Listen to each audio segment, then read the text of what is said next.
Desa Kedungpati diselimuti sunyi, hanya lolongan anjing dari kejauhan yang terdengar. Bau tanah basah bercampur dengan kemenyan menjadi saksi kematian yang tak wajar.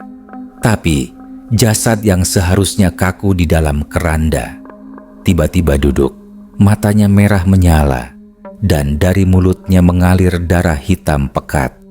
Malam itu, seluruh desa berhamburan karena kematian ternyata belum selesai.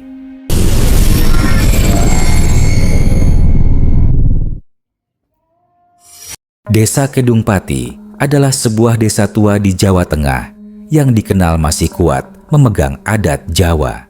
Desa ini tenang di siang hari, tapi begitu malam Jumat Kliwon tiba, suasananya berubah mencekam. Jalanan mendadak lengang, pintu-pintu rumah ditutup rapat, dan tak ada seorang pun yang berani berkeliaran setelah maghrib.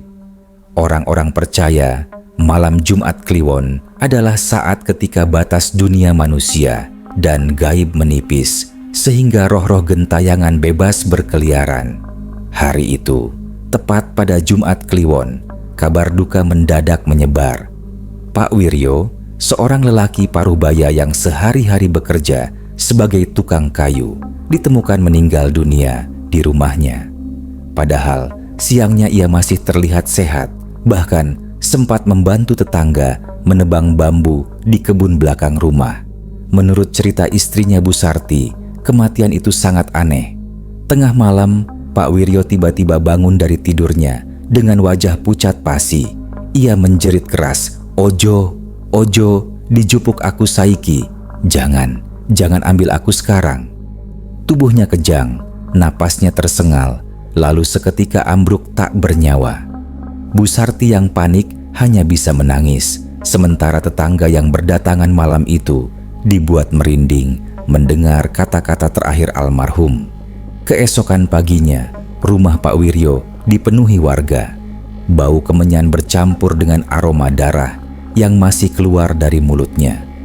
"Aneh iki, wong mati kok isi metu getihe," bisik Pak Darto, tetangga depan rumah dengan wajah tegang. Jenazah segera dimandikan sesuai syariat. Tapi saat kain kafan hendak dililitkan, beberapa warga melihat mata almarhum terbuka sekilas. Bahkan Bu Sarti sampai menjerit ketakutan. "Matane kebuka, aku weru dewe," teriaknya sambil menangis. Namun para sesepuh desa mencoba menenangkan suasana. "Wes, iku mung ilusi, wong mati yo mati," ucap Pak Lurah Sariman dengan nada ragu. Walau begitu, bulu kuduk semua orang yang hadir tetap berdiri, seolah ada yang tidak beres dengan jasad itu. Menjelang sore, keranda berisi jasad Pak Wiryo diangkat keluar rumah.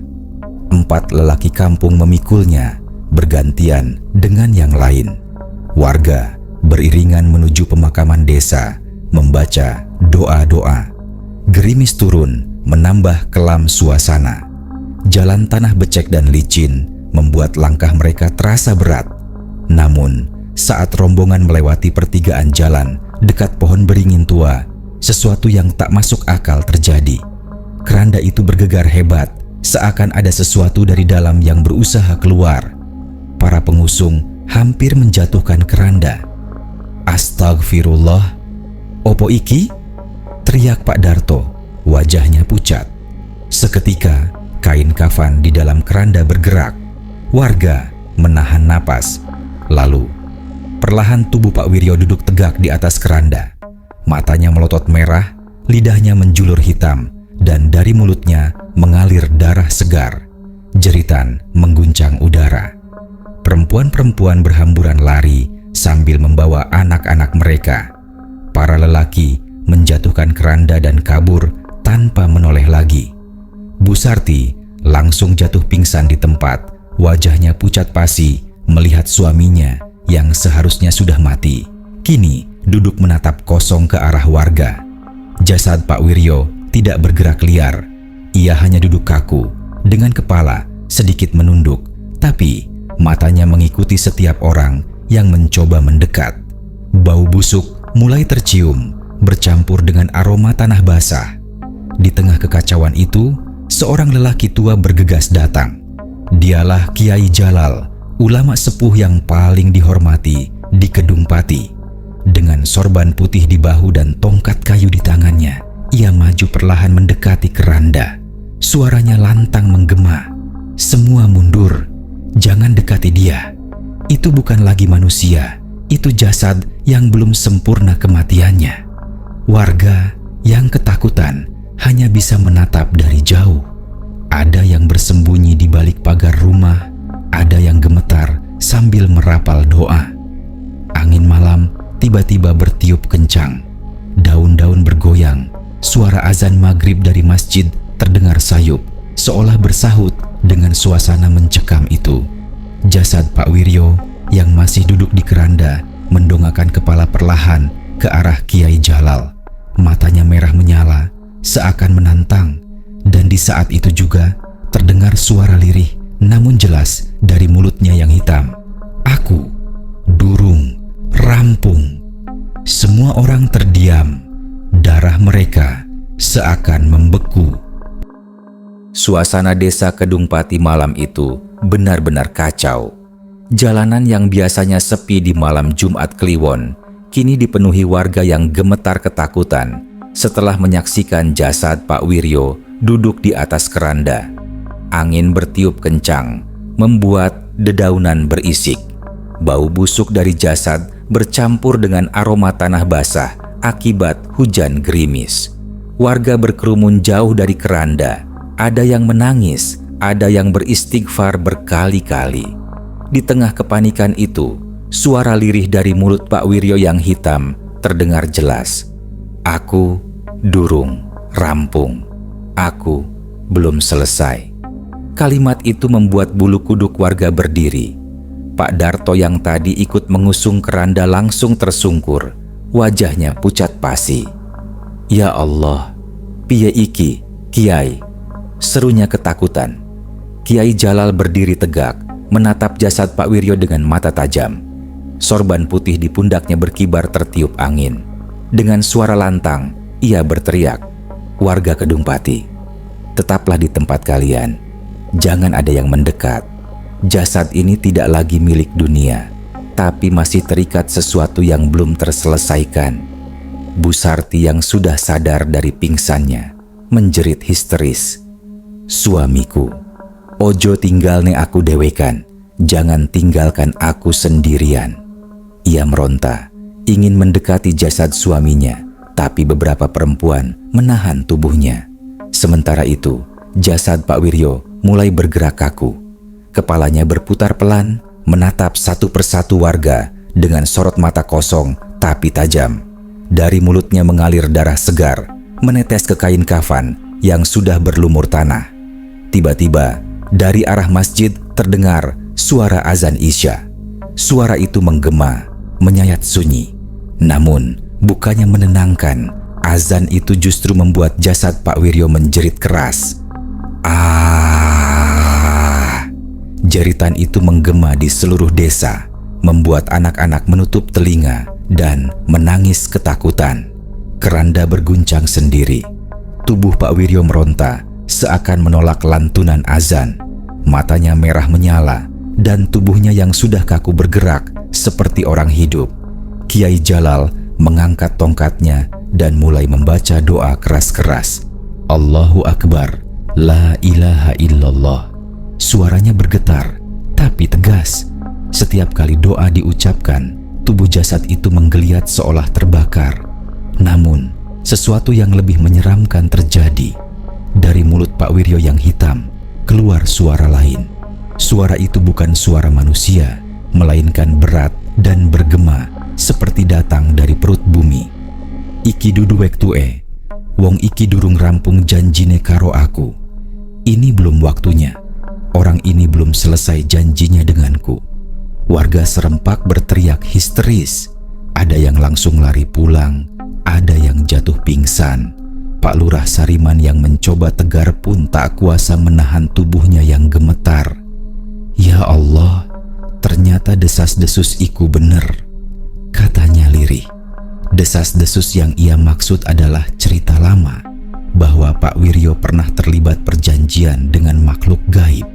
Warga desa tahu, tapi selama ini mereka hanya menganggapnya gosip belaka. Konon, demi memperkaya usahanya, Pak Wiryo mendatangi pesugihan di sebuah hutan angker di luar desa.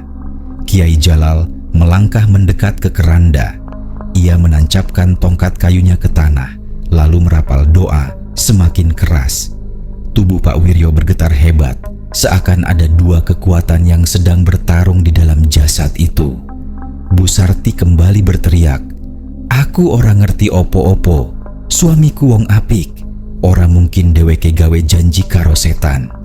Tapi ucapannya tertutup jeritan panjang dari jasad suaminya yang kini semakin liar. Tiba-tiba keranda terbalik.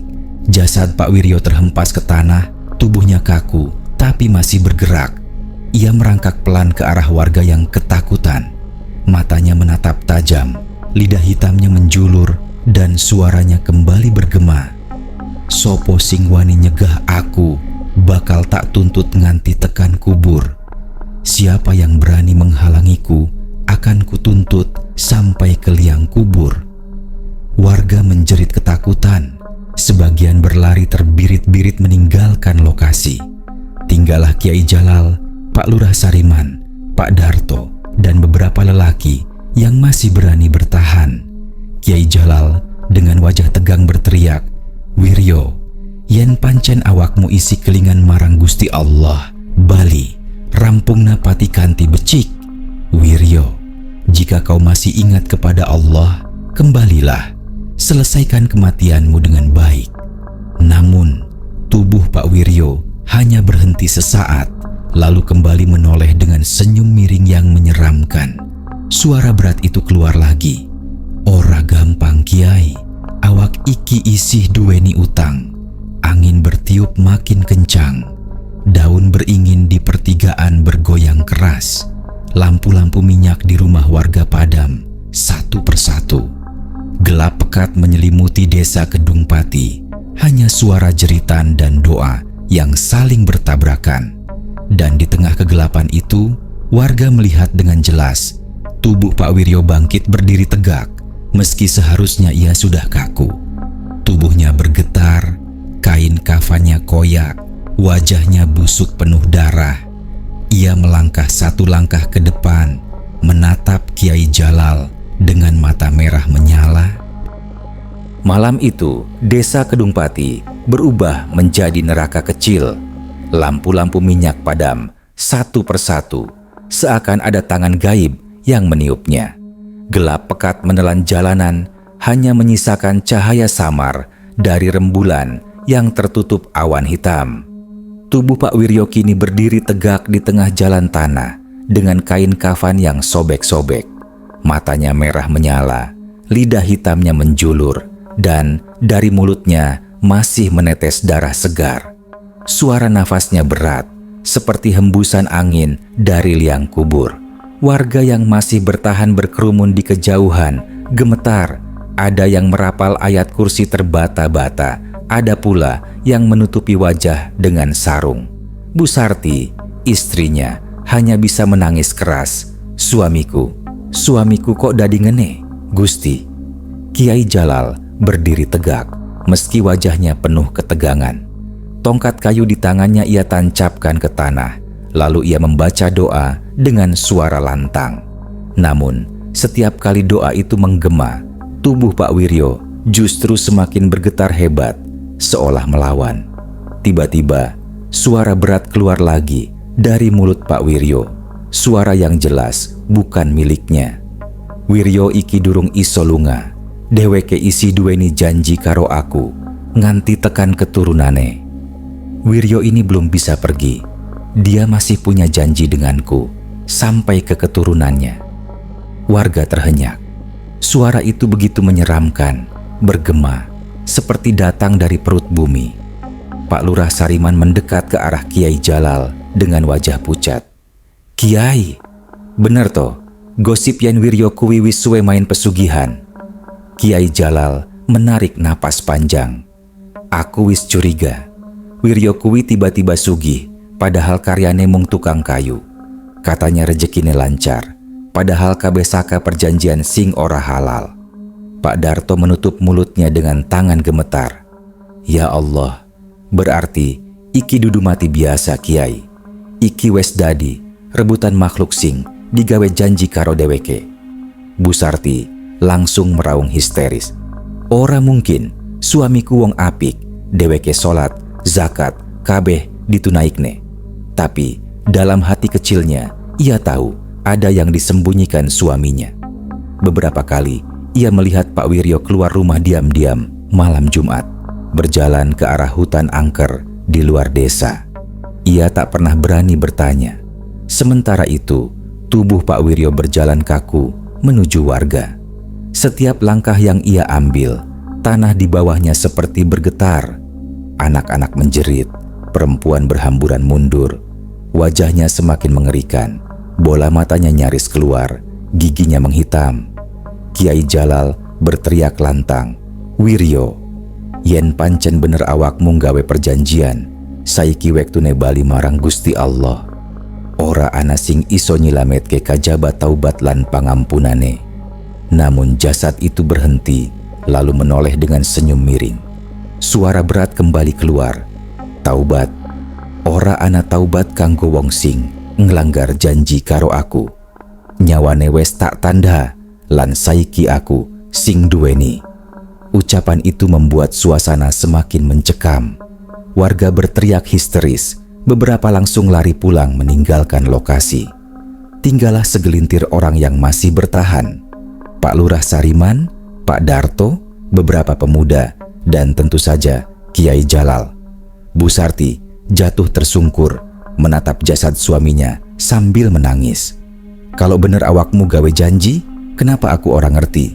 Kenapa ninggalne aku karo utang sing ngegiri si iki?" Tiba-tiba jasad Pak Wiryo mengeluarkan suara tawa parau. Kain kafannya koyak makin lebar, memperlihatkan dada yang penuh luka lebam. "Sarti, aku gawe janji kuwi demi awakelan anak-anak. Tapi saiki kabeh wis kadung terlambat." Warga yang mendengar semakin histeris.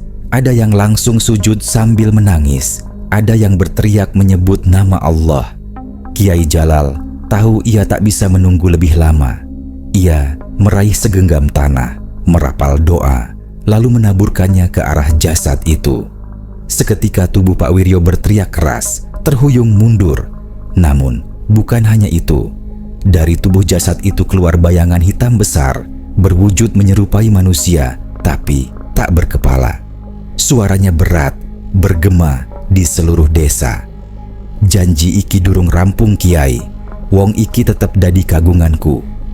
Janji ini belum selesai Kiai, orang ini tetap milikku." Warga langsung kalang kabut. Ada yang pingsan di tempat, ada pula yang kencing di celana, saking takutnya. Kiai Jalal menggenggam tongkatnya lebih erat.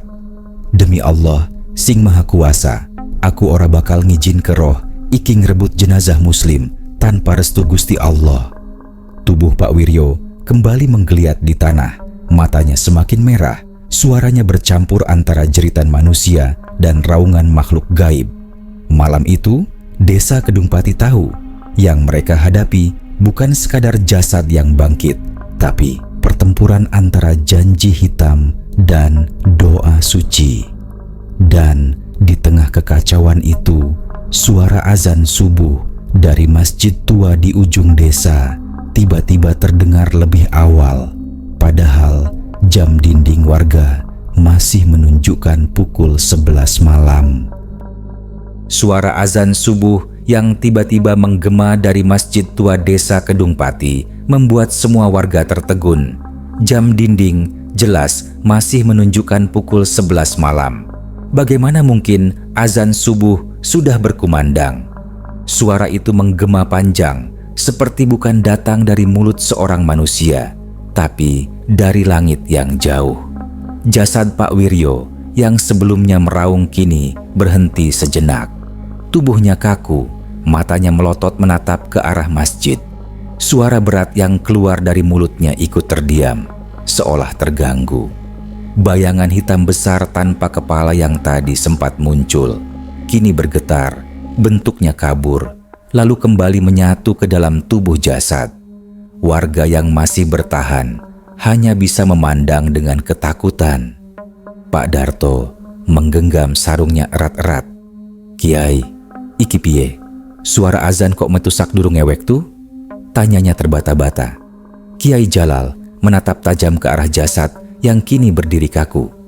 "Iki tanda Gusti Allah ora ninggalake kita. Tapi makhluk sing ngerebut jasad Wiryo iki durung gelem mundur. Kita kudu luwih waspada." Bu Sarti meraung, merangkak mendekati tubuh suaminya. "Wiryo, ojo nganti awakmu ditarik makhluk kuwi. Balio, bali marang Gusti Allah." Tangisnya pecah, tapi warga lain langsung menarik tubuhnya agar tidak terlalu dekat. Tiba-tiba, jasad Pak Wiryo menunduk perlahan, lalu mengangkat wajah dengan senyum miring. Dari mulutnya keluar suara parau bercampur dua suara sekaligus, suara asli Wiryo dan suara makhluk asing yang berat. "Sarti, aku ora iso bali. Janjiku luwih kuat tinimbang doa sampeyan kabeh." Sekejap kemudian, tubuh jasad itu melompat ke depan dengan gerakan tak masuk akal, mendekati kerumunan warga. Orang-orang menjerit, berlarian ke segala arah. Ada yang terjatuh, ada yang tersandung, bahkan ada seorang pemuda yang saking paniknya langsung masuk ke sawah berlumpur. Kiai Jalal segera menancapkan tongkatnya ke tanah, lalu merapal doa keras-keras. "Ya Allah, lindungi kami dari fitnah setan yang terkutuk." Suara doanya menggema, dan tiba-tiba tanah di sekitar jasad itu bergetar. Tubuh Pak Wiryo mendadak terpental mundur, jatuh menghantam batang pohon beringin tua di pertigaan jalan. Dari tubuhnya keluar suara jeritan panjang, bukan suara manusia. Bayangan hitam kembali meruak, kali ini lebih besar, dengan wujud samar menyerupai manusia tanpa kepala. Namun tubuhnya seperti asap pekat. Pak Lurah Sariman jatuh terduduk, wajahnya pucat pasi. "Astagfirullah, beneran Kiai, iki jin sing ngerebut jasad." Kiai Jalal mengangguk. "Iki jin saka perjanjian pesugihan. Wiryo gawe janji, saiki nyawane ora iso tenang. Yen ora disempurnake, desa iki bakal dadi korban." Makhluk itu menggeram, suaranya bergema hingga membuat telinga warga berdenging. "Aku ora bakal ngeculke, jasad iki wes dadi tanda. Yen wani nglawan aku, kabeh sing ono ing kene bakal dadi tumbal." Warga berteriak histeris. Ada yang langsung lari meninggalkan lokasi, bahkan ada yang jatuh pingsan di tempat. Tinggallah Kiai Jalal dengan beberapa orang yang berani bertahan, Pak Darto, Pak Lurah Sariman, dan dua pemuda desa. Jasad Pak Wiryo yang sudah dikuasai makhluk itu bergerak merangkak cepat, matanya menyala seperti bara. Ia menghantam tanah dengan tangannya yang kaku, membuat tanah retak kecil. Suara tawa parau keluar dari mulutnya, bercampur dengan aroma busuk menyengat. Kiai Jalal segera merogoh saku jubahnya, mengeluarkan sebungkus kecil garam yang sudah diberkahi doa.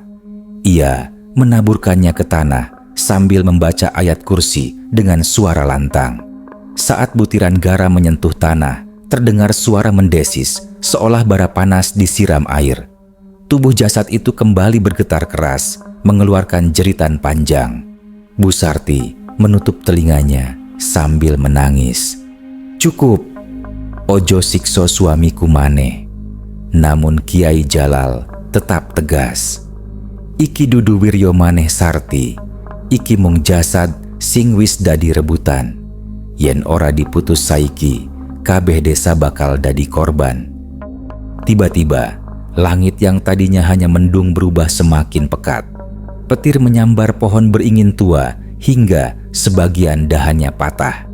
Cahaya putih dari kilatan petir memperlihatkan dengan jelas wajah jasad Pak Wiryo yang semakin hancur.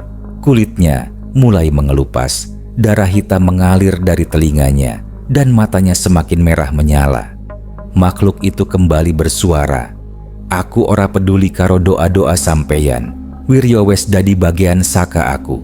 Sapa wae sing nyoba misahke, bakal tak balas nganti keturunane. Ancaman itu membuat semua orang terdiam ketakutan. Bayangan masa depan yang kelam seolah membayangi desa Kedung Pati. Namun Kiai Jalal tidak bergeming. Dengan wajah tegas, ia menatap jasad itu. Demi Allah, aku bakal nyempurnakake Pati Wiryo. Sanajan kudu taruhan nyawaku, aku ora bakal mundur. Hening sesaat, angin berhenti bertiup. Semua mata tertuju pada Kiai Jalal dan jasad Pak Wiryo. Lalu tiba-tiba, jasad itu berteriak keras. Tubuhnya melompat ke arah Kiai Jalal dengan kecepatan tak masuk akal. Tubuh jasad Pak Wiryo melompat ke arah Kiai Jalal dengan kecepatan yang mustahil dilakukan manusia. Warga yang masih bertahan menjerit, sebagian langsung menjauh. Tapi Kiai Jalal berdiri tegak, tongkat kayunya terangkat tinggi, mulutnya melantunkan ayat-ayat suci dengan suara menggema. Benturan terjadi. Tubuh jasad itu menghantam tongkat Kiai Jalal, disertai suara keras seperti kayu dipatahkan. Percikan cahaya putih menyala sesaat, membuat semua orang menutup mata. Ketika mata terbuka kembali, terlihat tubuh jasad Pak Wiryo terhuyung. Matanya merah menyala, mulutnya menganga, mengeluarkan suara campuran jeritan manusia dan geraman hewan buas. Dari dalam tubuhnya, bayangan hitam berwujud samar kembali meruak, semakin besar, menyerupai manusia tanpa kepala yang tubuhnya menggeliat seperti asap pekat. Pak Lurah Sariman gemetar hebat. Kiai, aku ora kuat maneh. Desa iki bisa rampung yen makhluk kuwi bebas. Pak Darto menggenggam pundak Lurah, meski wajahnya pucat. Kita kudu bantu Lurah. Yen mung ngandel ke Kiai Jalal dewe, ora cukup. Sementara itu, Bu Sarti terduduk di tanah, tubuhnya gemetar. Ia menutup wajahnya dengan kain, menangis keras. Wiryo, iki dudu awakmu maneh. Kenapa kowe nganti janji karo makhluk iki? Kenapa nganti ninggal ke aku karo anak-anak? Tangisan itu membuat jasad Pak Wiryo mendadak terdiam sesaat. Matanya yang merah menyala seperti meredup. Wajahnya menoleh perlahan ke arah istrinya.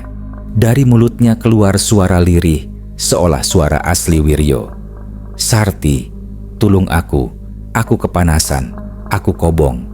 Tapi suara itu segera ditindih dengan tawa parau makhluk hitam.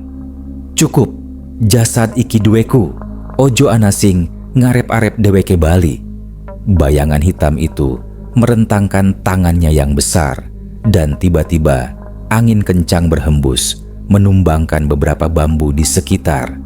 Genteng rumah warga berjatuhan dan lampu minyak yang dibawa seorang pemuda pecah, membuat api kecil menyambar ilalang kering di tepi jalan. Suasana berubah mencekam. Warga menjerit panik, api kecil mulai menjilat rumput.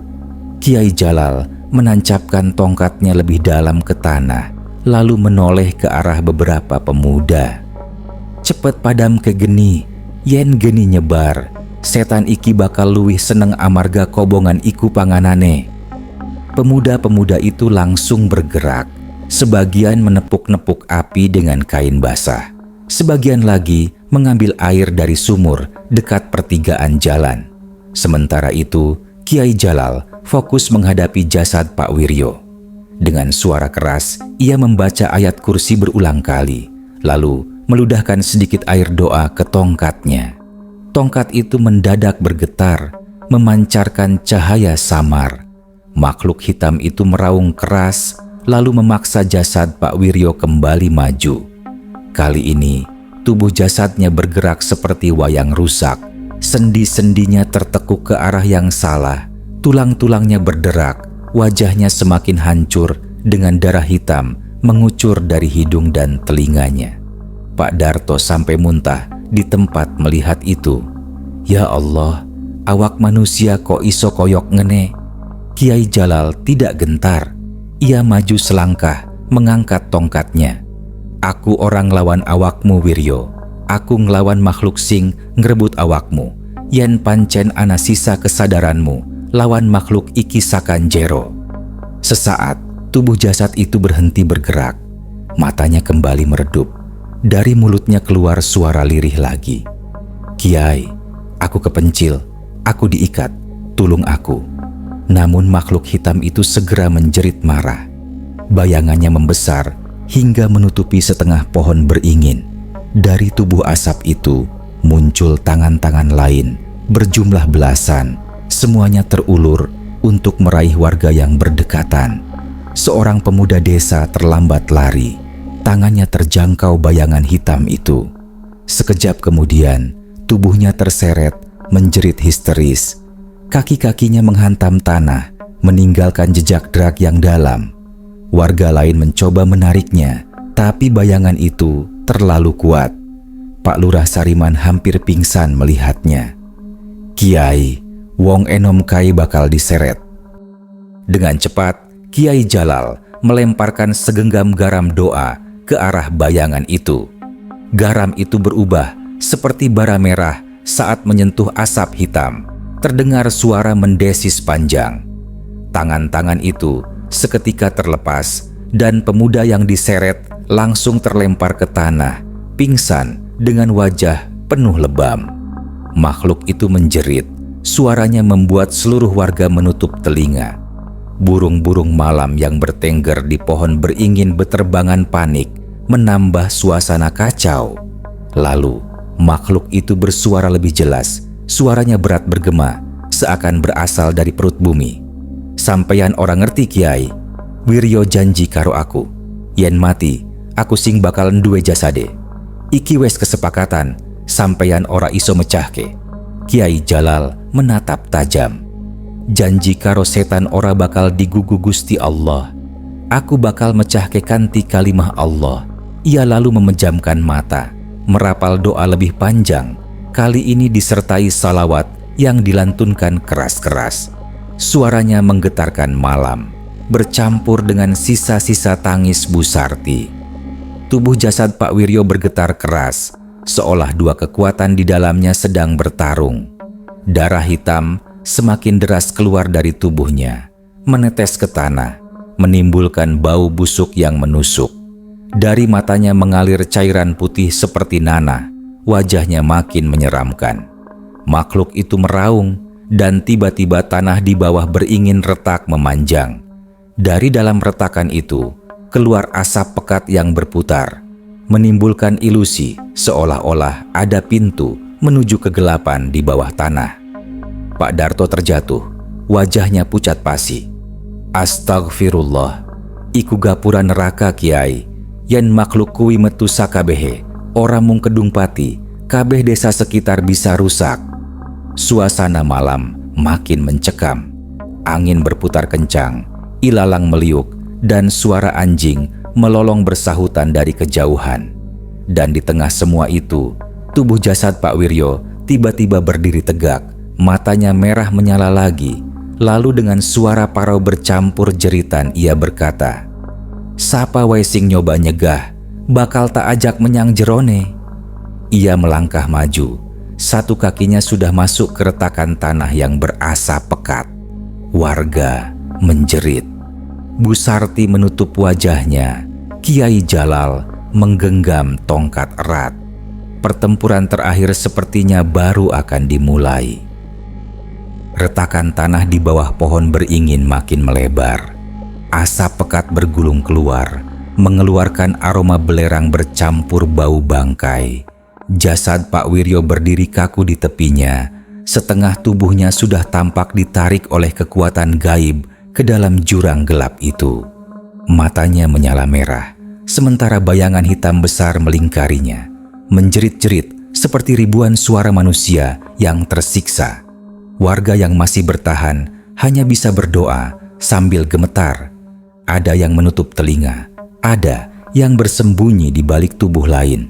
Suara lolongan anjing dari kejauhan menyahut, seperti memberi peringatan bahwa malam itu bukan malam biasa. Bu Sarti menjerit histeris sambil merangkak ke arah suaminya. "Wiryo, ojo mangkat, eling aku, eling anakmu, iki Sarti, bojomu, aku nyuwun, ojo lunga karo makhluk kuwi. Tangisnya pecah, tubuhnya gemetar, air matanya bercampur dengan tanah becek di wajahnya. Tiba-tiba, seolah ada secercah kesadaran, jasad Pak Wiryo berhenti bergerak. Dari matanya yang merah, air bening mengalir, seolah air mata. Dengan suara lirih bercampur jeritan ia berbisik, "Sarti, tulung aku kobong, aku ora kuat." Namun bayangan hitam itu langsung menjerit marah. Dari dalam tubuh jasad terdengar suara berat yang memekakan telinga. "Diam, jiwamu milikku, Wiryo. Janjimu abadi, tak ada yang bisa menyelamatkanmu." Makhluk itu menarik lebih kuat. Retakan tanah semakin terbuka. Cahaya merah membara terlihat di dalamnya, seakan-akan mulut neraka menganga. Angin panas keluar, membuat warga terhuyung. Beberapa bahkan jatuh tersungkur. Di saat itulah Kiai Jalal melangkah maju dengan tegas, menancapkan tongkatnya ke tanah. Sorban putih di bahunya berkibar tertiup angin malam. Suaranya menggema lantang, "Demi asma Allah, aku ora bakal ngidini roh setan jupuk wong iki. Yen pancen ana janjimu karo jin, janji iku batal, ora sah, lan ora ana timbangane dibandingkan karo janji manungsa marang Gusti Allah." Ia lalu menutup mata, melantunkan doa panjang dengan suara menggetarkan dada. Kalimat tauhid keluar dari mulutnya berulang kali, seakan membelah udara malam. Tubuh jasad Pak Wiryo bergetar keras, seolah dua kekuatan bertarung di dalam dirinya. Darah hitam bercampur nanah menetes deras ke tanah, menimbulkan bau busuk yang membuat sebagian warga muntah di tempat.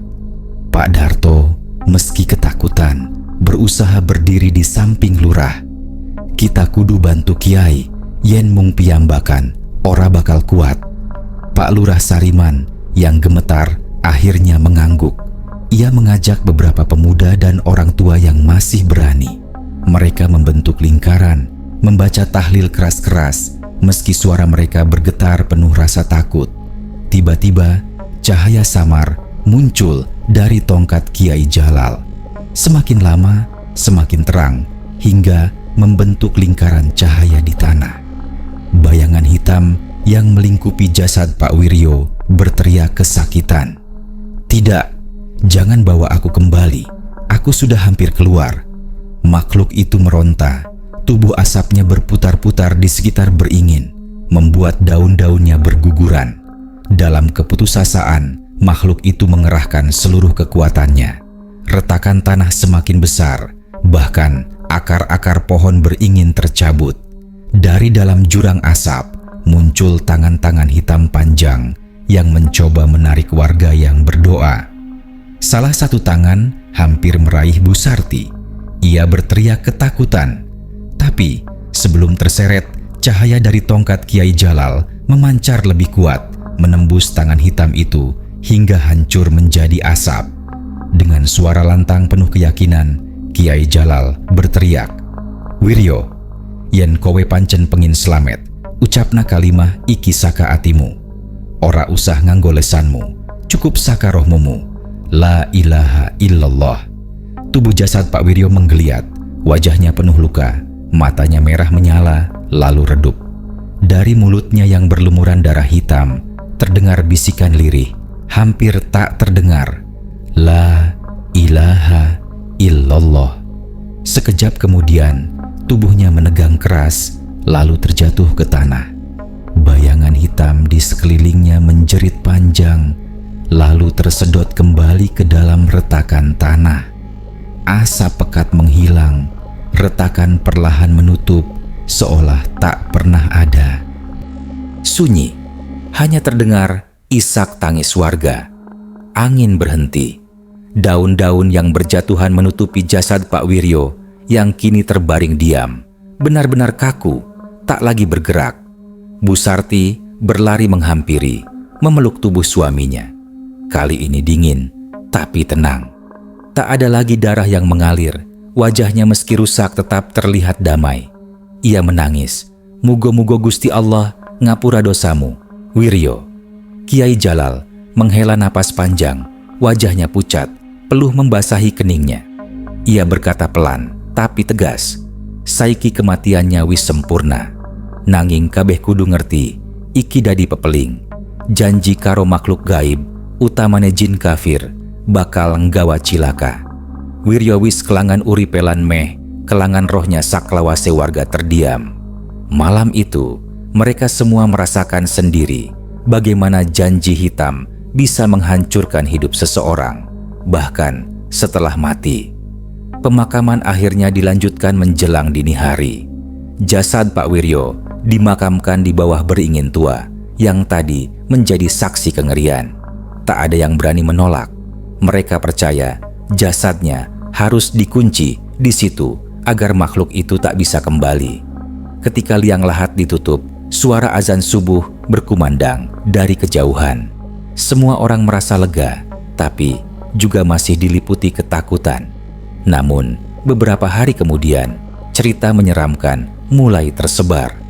Ada warga yang mengaku melihat bayangan hitam berdiri di dekat pohon beringin pada malam Jumat berikutnya.